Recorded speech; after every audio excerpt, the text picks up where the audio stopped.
Visakha Gajuwaka Telugu Desam party కార్యకర్తలు చేసుకునే పండగ మహానాడు అని విశాఖ జిల్లా తెలుగు యువత ప్రధాన కార్యదర్శి బ్యూటిఫికేషన్ డైరెక్టర్ ముల్లి పెంటిరాజు అన్నారు. ఈ మేరకు జీవీఎంసీ 75వ వార్డు తెలుగుదేశం పార్టీ కమిటీ ఆధ్వర్యంలో మీడియా సమావేశం నిర్వహించారు. 75వ ward cluster in-charge Urukuti Appalaraju ఆధ్వర్యంలో జరిగిన ఈ కార్యక్రమంలో వారు మాట్లాడుతూ ప్రజా సమస్యల పరిష్కారమే ప్రధాన ఎజెండాగా మహానాడు కార్యక్రమం జరుగుతుందని, 75వ వార్డ్ పరిధిలో నెల్లిముక్కు జీవీఎంసీ కళ్యాణ మండపం నందు ఈ నెల 27, 28 తేదీలలో హైబ్రిడ్ పద్ధతిలో మహానాడు జరుగుతుంది అన్నారు. అలాగే పెదగంట్యాడలో పాలిటెక్నిక్ కళాశాల ఏర్పాటును స్వాగతిస్తున్నామని, పెదగంట్యాడ పారిశ్రామిక ప్రాంతంలో అన్నా క్యాంటీన్ నిర్మాణం చేయాలన్నారు. యారాడలో 570 ఎకరాల్లో ఐటీ హబ్ ఏర్పాటు చేయడం శుభ పరిణామమన్నారు. ఈ కార్యక్రమంలో పులి రమణారెడ్డి, 75వ వార్డ్ ప్రధాన కార్యదర్శి ములకలపల్లి పెంటయ్య, గాజువాక నియోజకవర్గ ఎస్సీ సెల్ అధ్యక్షులు వంగలపూడి అప్పలరాజు, నమ్మి అప్పారావు తదితరులు పాల్గొన్నారు. గాజువాక నియోజకవర్గ ఎలక్ట్రానిక్ ప్రింట్ అండ్ మీడియా మిత్రులందరికీ నమస్కారాలు తెలియజేస్తూ, ముఖ్యంగా ఈరోజు విలేకరుల సమావేశం ఏర్పాటు చేయడానికి ముఖ్య కారణం ఏదైతే జాతీయ తెలుగుదేశం పార్టీ అధ్యక్షులు రాష్ట్ర ముఖ్యమంత్రి వర్యులు నారా చంద్రబాబు నాయుడు ఆదేశాల మేరకు, అలాగే తెలుగుదేశం పార్టీ జాతీయ వర్కింగ్ ప్రెసిడెంట్ నారా లోకేష్ గారు, అలాగే రాష్ట్ర తెలుగుదేశం పార్టీ అధ్యక్షులు పల్లా శ్రీనివాసరావు గారి ఆదేశాల మేరకు ఈరోజు నియోజకవర్గంలో ఏ వార్డు పరిధిలో ఆ వార్డులో వర్చువల్ గా మహానాడు 2026ని జరుపుకోవాలని ఆదేశాలు ఇవ్వడం జరిగింది. అందులో భాగంగా ఈరోజు 75వ వార్డులో జీవీఎంసీ కళ్యాణ మండపంలో ఈ నెల 27, 28 జరిగే మహానాడు ఈ కార్యక్రమాన్ని ఇక్కడ చేయడం జరుగుతుంది. ఈ కార్యక్రమానికి అన్ని ఏర్పాట్లు చేయడం 75వ వార్డు తెలుగుదేశం పార్టీ కమిటీ ఆధ్వర్యంలో ఈ ఏర్పాట్లన్నీ జరుగుతున్నాయి. మీడియా మిత్రులకు కూడా ప్రత్యేకమైన ఒక రూమ్ కూడా పెట్టడం జరిగింది. అన్ని వసతుల్ని ఈ 2 రోజులు పెడతాము. అదేవిధంగా ముఖ్యంగా ఈ మహానాడు అనేది తెలుగుదేశం పార్టీకి ఒక పండగ. ఏదైతే మన దేశంలో అన్ని మతాలకు ఒక్కొక్క పండుగ ప్రత్యేకం ఉందో, తెలుగుదేశం పార్టీకి ఒక పొలిటికల్ పార్టీగా ఉన్న పార్టీకి మహానాడు అనేది ఒక పండగ లాంటిది. ఎప్పుడు కూడా ప్రతి ఏడాది బహిరంగ సభలు జరిగేది. ఒక కోవిడ్ టైంలో వర్చువల్ గా జరిగింది. కానీ ఈ రోజు ఎన్డీఏ కూటమి ప్రధానమంత్రి మోడీ గారి ఆదేశాల మేరకు పొదుపు చర్యల్లో భాగంగా ఈ మహానాడిని నియోజకవర్గ స్థాయిలో ఏ వార్డులో ఆ వార్డులో చేయమని చెప్పడం జరిగింది. ఎందుకంటే వ్యయ ప్రయాసాలు పడి చాలా దూరం వెళ్ళాలి కాబట్టి ఇవన్నీ తగ్గించుకోవడానికి ఈ కార్యక్రమం ఇక్కడ పెట్టడం జరిగింది. అయితే ముఖ్యంగా నియోజకవర్గ పరిధిలో 75 వార్డు నుంచి కూడా కొన్ని తీర్మానాలను మేము ఎమ్మెల్యే గారికి పెట్టడం జరిగింది.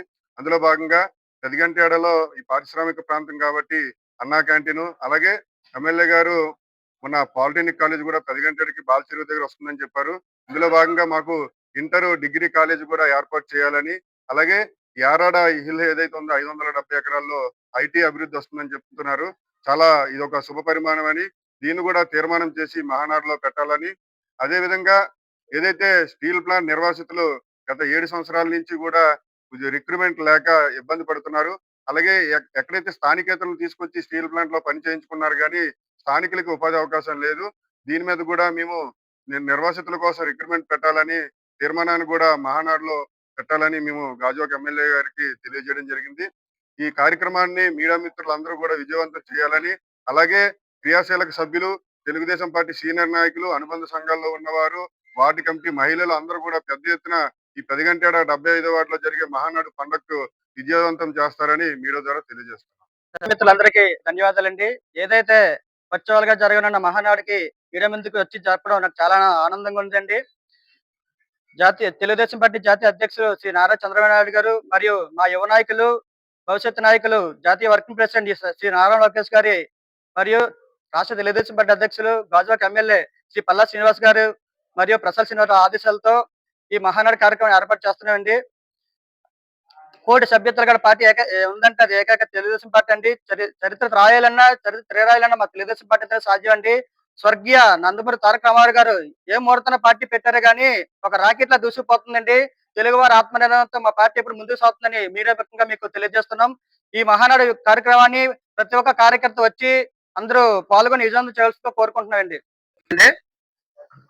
మన ఎలక్ట్రానిక్ మీడియా వారికి 75వ వార్డు తెలుగుదేశం కమిటీ తరఫున మీ అందరికీ నమస్కారాలు తెలియజేస్తూ, రేపు రాబోయే 27, 28 తారీఖున మహానాడు పండగ కార్యక్రమం సందర్భంగా మరి 75వ వార్డులో ఉన్న జీవీఎంస్ కళ్యాణ మండపంలో ఈ 2 రోజుల పోకను కూడా పెట్టుకునేందుకు అవకాశం కల్పించారు. దాన్ని దృష్టిలో పెట్టుకొని మరి ఈ రోజు ఎలక్ట్రానిక్ మీడియా దృష్టికి తీసుకొచ్చి మరి 27, 28 తారీఖు జరుగుతున్నటువంటి నారా చంద్రబాబు నాయుడు గారు ముఖ్యమంత్రి వర్యులు, అలాగే నారా లోకేష్ గారు, అలాగే మన ఆంధ్రప్రదేశ్ రాష్ట్ర అధ్యక్షులు పల్లా శ్రీనివాసరావు ఆదేశాల మేరకు, మరి అలాగే ప్రసాద్ చీను గాజువాక సమన్వయకర్త ఆదేశాల వరకు మరి 75 వార్డులు 27, 28 మహానాడు కార్యక్రమం చాలా భారీగా చేసుకోవాలి.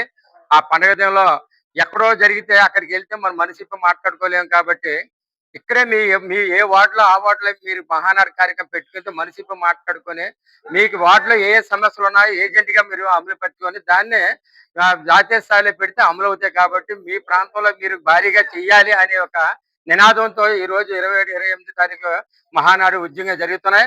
నిన్న జరిగింది ముందుగా పిలిచి మొత్తం కార్యకర్తలు, లీడర్లు, సీనియర్ నాయకులు మొత్తం తెలుగుదేశం వ్యవస్థను అంతా నిన్న సాయంకాలం రాత్రి ఇదే కళ్యాణ మండపంలో కూడా సమావేశం పెట్టి జరిగింది. అందరూ కూడా 27, 28 మహానాడు జయప్రదం చేస్తామన్నా అదే మనం ఏదైతే ఫస్ట్ పండుగ హిందీ పండుగ వచ్చిందంటే సంక్రాంతి పండుగ ఎలాగ చేస్తామో అలాగే మహానాడులో మాత్రం 2 రోజుల్లో మాత్రం తోరణాలతో, జెండాలతో, పసుపు జెండాలతో, మరి పశువు చెట్లతో, పశువు సారీస్తో, మరి బ్యార్జీలతో, కండువాలతో మొత్తం ఎంత మొత్తం రోడ్ నుంచి చూస్తుంటే జిఎంసీ కళ్యాణ మండపం వరకు మారుమగలి చూసినట్టు అన్ని పార్టీలు కూడా మొడికి పుట్టాలి. కాబట్టి మరి ఎన్డీఏ ప్రభుత్వం కూడా పైనుంచి ప్రధానమంత్రి ఇన్స్ట్రక్షన్ ఇచ్చారు. అక్కడ పైనుంచి ఎందుకంటే ఇక్కడ చూస్తే వాతావరణం విదేశాల్లో కొన్ని గొడవల సందర్భంగా పెట్రోల్, డీజిల్ కరువు కాబట్టి అందుకే మహానాడు రద్దు చేయడం జరిగింది.